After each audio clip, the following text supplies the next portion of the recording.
Hey guys, this is the second entry for our video web blog. Today is June 7th, 2010, and I wanted to talk about the great new iPhone 4.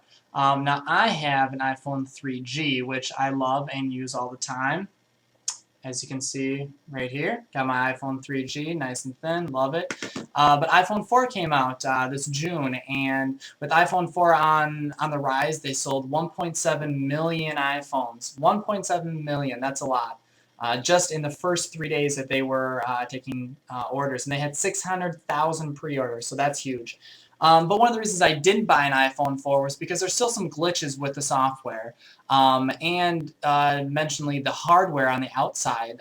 As you can see on my iPhone, I have this rounded case here, and on this rounded case there are no nooks, crannies, or anything like that. But on the iPhone 4, right about here, there's a little stripe, a little nook, and that's the antenna that's built into the case of this iPhone.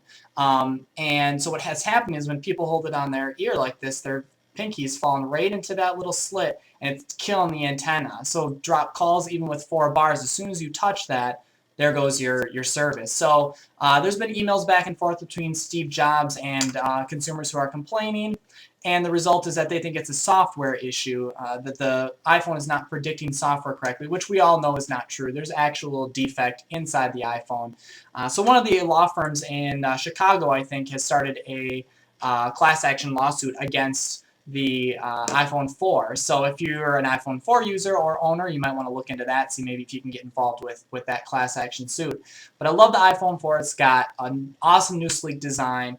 It has 720p video recording, so it's high-def video recording. It's got iMovie for the iPhone 4 where you can edit and make those cool movies right on the iPhone.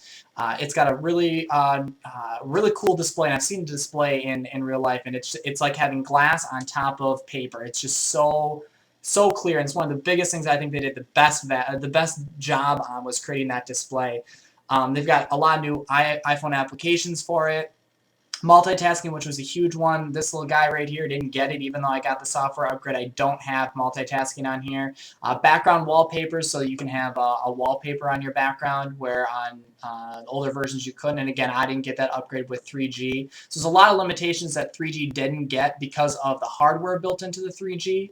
But the 3GS got it, and the iPhone 4 got all these upgrades with the new software. So iPhone 4 has a lot of really cool new features. I think you should check out some more. I'll add some links to the bottom of the video blog so you can take a look at some of the reports and things that are going on with the iPhone 4. But I just wanted to give you guys a quick little update on that.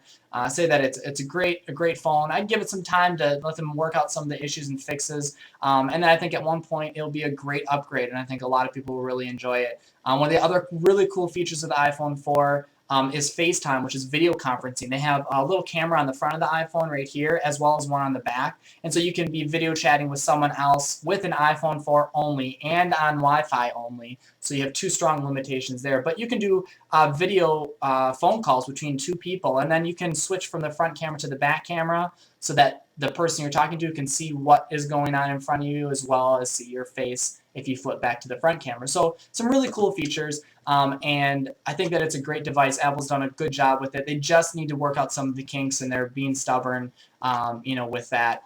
And the last really cool feature of the iPhone 4 that's also available on all the iPhone options, it came with new operating system, which is iOS 4, is tethering. So now the iPhone can tether. What that means is you can plug it into your laptop.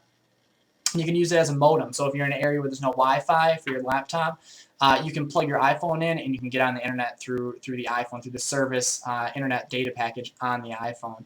It is extra. You have to downgrade your unlimited iPhone plan to the 2 gig a month plan, which is $25 a month, and then tack another $45 a month on for the data package. So you're looking at the $60 range by the time it's all said and done to get tethering on your iPhone, which is the same price as the data packages just for the Data Connect cards, which plug into your laptop. So you have to kind of weigh those options if that's right for you. But it is a feature, and it is available, so I think that's really cool. So anyways, we'll do some more this week as well. Coming up, we're going to be talking about Windows Home Server. We're going to be talking about some really cool iPhone apps as well as web applications. And we'll talk a little bit about WordPress, which is a website development framework, and some other web technologies that I think are really cool and interesting. So keep updated with what we're doing, and I think we'll definitely try to give you a little bit of all the technology from gadgets to web to TVs to all sorts of things. And I'll include links and stuff at the bottom so you guys can kind of follow up more than what I'm talking about. So thanks for watching, and we'll see you tomorrow.